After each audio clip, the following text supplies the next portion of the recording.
Hello friends, welcome to my channel. So friends, आज आम home science रो course of study and तार exam pattern विषय discuss करबा।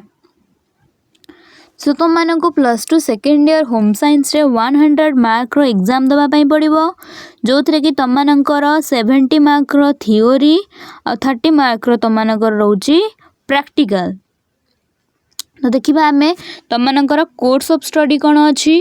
तो कोर्स ऑफ स्टडी रे यूनिट 1 रे तुम मानकर अच्छी child care and adolescent development, माने कौन ना शिशुर जत्न केमती नेब आ कैशोरावस्थार केमिति विकास होता है से विषय तुम मैंने जापर। चाइल्ड केयर रे तुम मानकर अच्छी फीडिंग द बेबी, पिला को केमती खाद्य प्रदान करा जाय थाए आर्टिफिशियल वे रे किंबा ब्रेस्ट फीडिंग वे रे, आउ विनिंग माने तुम मानकर प्राकृतिक उपाय हो किंबा कृत्रिम उपाय हो से खाद्य केमती शिशु को प्रदान करा जाय थाए से विषय पढ़िबो। केयर ऑफ फीडिंग इक्विपमेंट्स, खाइबा को दिया जाउथिबा जो जिनस गुड़ाक रहिला जेमति रहिला चामच गिना से सबूर तुम मैंने जत्न केमती नब से विषय तुम मैंने पढ़ी पार। इम्यूनाइजेशन ऑफ चिल्ड्रेन, शिशुर जो रहा मान जो शरीर रोग प्रतिरोधक शक्ति केमती वृद्धि करा जीवो से विषय तुम मैंने जापर। देन तुम मानकर कॉमन एलिमेंट्स जमती रहा टीथिंग रहा डायरिया रहा common cold fever थ्रॉट्स wind and colic. तो शिशु को जो प्रकार छोट छोट रोग सब बा साधारण रोग सब होता है से विषय तुम मैंने जापर। Then cause and prevention of infants and maternal mortality, तो शिशु मान को जो रोग सब होता है सेटा केमिति न हब से रोग प्रिवेंट करिवो एंड तार जदि हैला तार कारण कौन ताको केमिति निराकरण करा जाय परिबो से विषय तुम मैंने पढ़ी पारिबो। देन आछि यूनिटी 1 रो बी रे सेकेंड चैप्टर रे तुम मानकर होउची एडोलेसेंट डेवलपमेंट, कैशोरावस्थार विकास, जोड़ी तुम माने पढ़िबो मीनिंग तार चेंज आउ तार प्रॉब्लम्स, जोड़ी कौन फिजिकल चेंज आउ इमोशनल चेंज होता है पिलाटार बा कैशोरावस्था रे। Then role of parents in solving adolescents problem, पिता मातांकर रोलटा कौन जितेबाला एडोलेसेंट टाइम रे थाए बा कैशोरावस्था समय थाए से समय रे पिता मातांकर भूमिकाटा कौन से विषय तुम मैंने पढ़िबो। देन हो तुम मानकर यूनिटी 2 रे तुम मैंने पढ़िबो nutrition and physiology, nutrition and physiology. Then तुम मैंने न्यूट्रिशन रे पढ़िबो कौन ना classification, then function, sources, deficiency हला। तापर तुम मैंने carbohydrates, protein, fat, vitamin A D E K, B complex vitamin, vitamin C, तापर मिनरल्स। ठीक अच्छे। तो तुम मैंने जो न्यूट्रिशन पढ़िबो, न्यूट्रिशन ने तुम मैंने तार क्लासिफिकेशन बा संज्ञा तार कार्य तार सोर्सेस बा कौटू से आसी से सब विषय तुम मैंने पढ़िबो। देन तुम मैंने पढ़िबो किछि पोषक विषय जो थे तुम मानकर जाउची कार्बोहाइड्रेट जीवो, प्रोटीन जीवो, फैट जीवो, विटामिन रे तुम मानकर ए डी ई के विटामिन, बी कॉम्प्लेक्स विटामिन रे तुम मानकर अछि thiamine, riboflavin and niacin. Then तुम माने विटामिन सी विषय पढ़िबो। देन मिनरल्स तुम माने कैल्शियम, आयरन आउ आयोडीन विषय पढ़िबो। देन तुम मानकर फिजियोलॉजी रे तुम मानकर सेल विषय तुम माने पढ़िबो। सेल रो स्ट्रक्चर कौन अच्छी, तार फंक्शन कौन अच्छी। देन ब्लड रो कंपोजिशन, कन्स्टिट्यूएंट्स एंड तार फंक्शन विषय तुम माने पढ़िबो। देन तार डाइजेस्टिव सिस्टम, परिपाक तंत्र विषय तुम माने पढ़िबो। केमती आमर स्ट्रक्चर होउची, बॉडी केनाल रो स्ट्रक्चर केमती होउची, डाइजेस्टिव जूसेस कोठू सिक्रेट होउची हैला, तार को जूसेस को आमर न्यूट्रिएंट्स को जूसेस गुड़ाक आमर सिक्रेट है कि को जिनस गुड़ाक डाइजेशन करुँच से सब विषय तुम मैंने पढ़िबो। देन जो मानकर रहा एक्सेसरीज ऑर्गन जो मैंने डाइजेस्टिव सिस्टम रे मुख्य रोल करथांती जेमती कि salivary glands, liver, pancreas and gall bladders से मानकर सबू स्ट्रक्चर आउ तांकर फंक्शन विषय तुम्हें पढ़िबो। देन तुम मानकर यूनिटी 3 रे तुम माने पढ़िबो textile, money management and use of colours. Textile तुम माने कौन पढ़िबो ना तुम मानकर टेक्सटाइल रोची method of laundering, rubbing and scrubbing. ठीक अच्छे। तो से रोचे जो तुम फ्रिक्शन मेथड्स तापर kneading and squeezing method, suctions methods and washing machine and their principles. Then तमने पढ़िबो washing and finishing of cotton, silk and woolen garments. केमती wool, cotton, silk एमान को केमती मैंने ताको सफा करा जिवो आ तदर फिनिशिंग दिया जिवो से विषय तमने पढ़िबो. देन स्टेन रिमूवल रे तमनकर आसु कोन न तमने सेडी क्लासिफिकेशन पढ़िबो तार टाइप केते प्रकार रो स्टेन हेई पारे.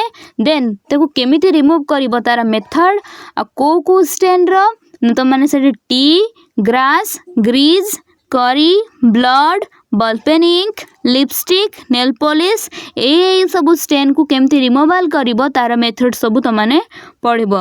देन मनी मैनेजमेंट रे तमने पढ़िबो फैमिली इनकम रे तमने type of family income, various sources of family income, money income, real income, direct and indirect income हैला.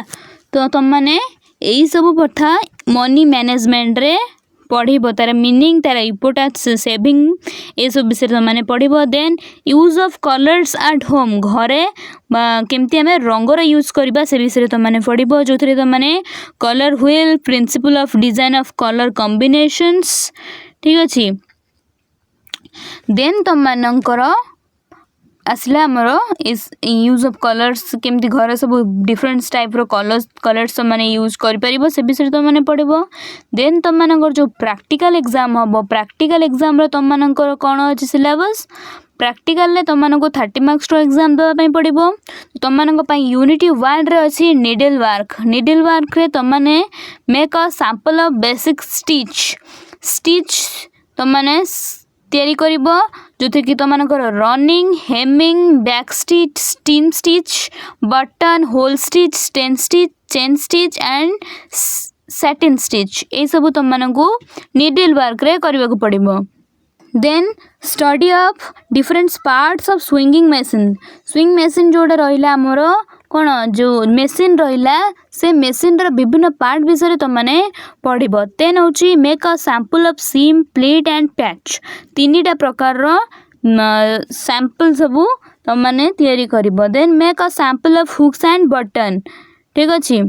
देन रिमूवल स्टेन दाग केमती तमने ताको रिमूव करिबो से विषय रे क्वारा अच्छे tea, curry, grease, ballpen ink and lipstick and blood using chemicals तमनकु स्टेन रिमूव करया पई पड़िबो. यूनिटी 1 रे एटा अछि. देन यूनिटी 2 रे तमनकर यूज ऑफ कलर्स कोडी तमनकु preparations of colour wheels. Then preparations of motifs using monochromatic direct complementary ठीक अछि. तापर तमनकर चाइल्ड केयर पड़िबो जोटी तमनकु प्रिपरेशन ऑफ इम्यूनाइजेशन चार्ट रोग प्रतिरोधक शक्ति को वृद्धि कराइबा पाइका शिशुर शरीर रे तेने हमको कौन प्रयोग करबा पड़िबो, केमिति खाद्य देबा पई पड़िबो, केमिति रोग प्रतिरोधक शक्ति पई का टीकाकरण करिया पड़िबो से सब तमनकु चार्ट प्रस्तुत करबा को पड़िबो. देन अबे हमें जानिबा हमर मार्क डिस्ट्रीब्यूशन केमिति एग्जाम रो मार्क हमें पाइबा 70 मार्क्स जो थ्योरी एग्जाम हबो से एग्जाम रो मार्क्स सब केमती डिस्ट्रीब्यूट करा जिवो से विषय जानिबा. तो डिस्ट्रीब्यूशन ऑफ मार्क हमें जानले 70 मार्क्स रो थ्योरी जो थरे कि तमनकु तीनटा टाइप रो क्वेश्चन पचरा जिवो. Group A, group B, group C. Group A रे तमनकु ऑब्जेक्टिव टाइप रो क्वेश्चन पचरा जिवो. ग्रुप बी रे तमनकु शॉर्ट टाइप रो क्वेश्चन पचरा जिवो. ग्रुप सी रे तमनकु लॉन्ग टाइप रो क्वेश्चन पचरा जिवो. तो तमनकर जो ग्रुप ए रही क्वेश्चन सेठी तमनकर अच्छी मल्टीपल चॉइस क्वेश्चंस 10टा क्वेश्चन पचरे गोटे मार्क लेखा 10टा को 10 मार्क.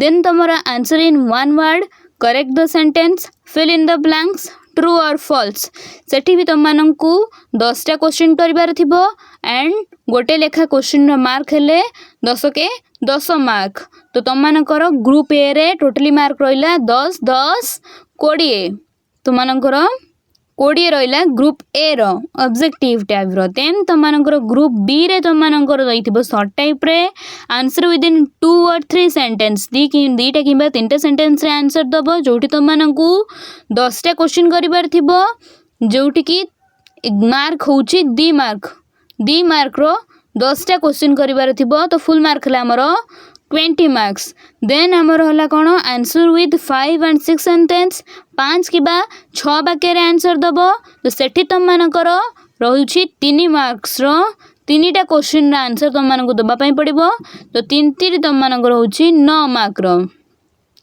तो टोटली तम मानकर रहिला ग्रुप बी रे 29 मार्क्स रो तम मानको ग्रुप बी रो एग्जाम रो दबा पई पड़िबो। देन तम मानकर रहिला ग्रुप सी रे तम मानको 3टा करिवार अछि जोथरे कि गोटे क्वेश्चन रो मार्क होउची 7 मार्क रो तो 3टा करिवो तो 7 21 तो ग्रुप सी रे रहिला 21 तो टोटली तम मानकर रहिला ग्रुप ए रो तम मानकर रहितला फर्स्ट 20 ग्रुप बी रे रहितला 29 ग्रुप सी रे रहितला 21 तो टोटली हला केते 20 29 21 तो टोटली हो तम मानकर 70 मार्क्स रो एग्जाम तम माने दबो।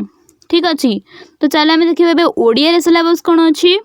तो ओडिया सिलेबस पई फर्स्ट यूनिट रे तम मानकर रहउची शिशुर जत्न एवं कैशोर अवस्थार विकास केमती शिशुर जत्न नब केमती शिशु को खाद्य प्रदान करा जिवो शिशुर खाद्य प्रस्तुति समय जो उपकरण ताको व्यवहार करा जो तार केमती जत्न निया जिवो टीका केमती प्रदान करा जिवो विभिन्न प्रकार साधारण रोगर केमती समस्यार समाधान करा जिवो सेठी तम माने पढी पारिबो। देन तम मानकर एडोलेसेंट डेवलपमेंट बा किशोर अवस्थार विकास किशोर अवस्थार अर्थ कोन किशोर अवस्थार घटुथिबा परिवर्तन आ समस्या आ से समस्या रो केमिति तम मानकर पितामातांकर भूमिका कौन रही से विषय तुम मैंने जानी पारिबो। देन तुम मानकर यूनिटी 2 रे तुम माने पढ़िबो पुष्टि जो थी कि तुम्हें खाद्यर श्रेणी विभाग श्वेतसार स्नेहसार पुष्टिसार जीवसार ADEK B complex C phosphorus और खनिज लवण कैल्शियम आयरन आउ आयोडीन एथरे तुम माने पढ़िबो। देन तुम मानकर शरीर तत्व रे तुम मानकर जीवकोशर विभिन्न अंश बा अंगिका जीवकोशर कार्य रक्तर गठन रक्तर कार्य परिपाक तंत्र कार्य लाल ग्रंथि लालर गठन कार्य परिपाक तंत्र रे साहित होतिबा पाचक रस और सेमानंकर शर्करा पुष्टिसार और स्नेहसार उपरे करुथिबा कार्य एवं खाद्यर शोषण परिपाक प्रक्रिया रे अंशग्रहण करथिबा आउ केतेक यंत्र यकृतर कार्य पित्तकोश ग्रासय। देन तुम मानकर यूनिटी 3 रे तुम माने पढ़िबो बयन वस्त्र बा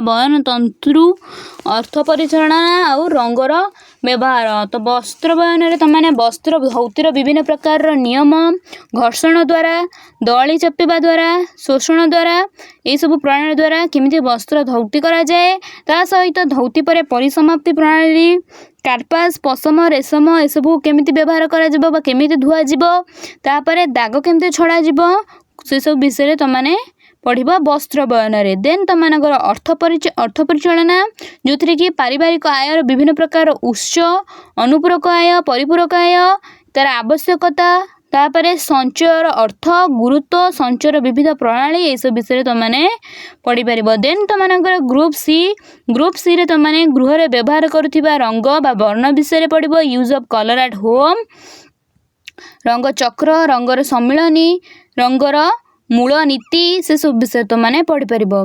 तुम माने तुम मानकर जो सिलेबस अछि बा तुम मानकर रहिला जो एग्जाम रो पैटर्न तुम माने स्क्रीनशॉट नै पारिबो। ठीक अछि। देन तुम मानकर प्रैक्टिकल जो पढ़िबो प्रैक्टिकल रे तुम मानकर पढ़िबो सेकेंड ईयर रे सिलाई कार्य पढ़िबो जो थरे कि रनिंग हेमिंग बैक सिलाई हेम सिलाई बोताम घर सिलाई साटिन सिलाई ए सब नमूना प्रस्तुत करिया पड़िबो। सिलाई मशीन विभिन्न प्रकार अंश विषय जानिया पड़िबो सीम प्लीट प्याच रो 3टा नमूना प्रस्तुत करिबो हुक बोताम गुडी गोटे नमूना प्रस्तुत करिबो दाग परिष्कार करिबो। देन तुम मानकर कलर रो यूज केमति करा जिवो तापरे यूनिट 2 रे अछि। तो यूनिट 2 रे तुम माने रंग चक्र प्रांगंक रंग चक्र रंग तालिकांक प्रस्तुति तापरे मोनोक्रोमैटिक एनालोगस आ कॉम्प्लीमेंटरी रंगों तालिका प्रस्तुत करिवो। देन चाइल्ड केयर तुम मैंने शिशु को केमती टीकादान करा जीवो से विषय तुम मैंने चार्ट प्रस्तुत करिवो। ठीक अछि। तो ओडिया आउ इंग्लिश सिलेबस सेम अच्छी तो तुम मैंने भल से स्टार्टिंग रु मन दे पढ़ फल तुम मानक पछरे जाकि किसी प्रोब्लेम जमती क्रिएट ना हुए। सो जदि वीडियोटी तुम मानक भल लगी वीडियोटी को लाइक करने सहित सांग मानक सह शेयर करने को भूलिबो नहीं। जदि किसी डाउट थाए ताले कमेंट बॉक्स रे कमेंट करे निश्चय जणैबो।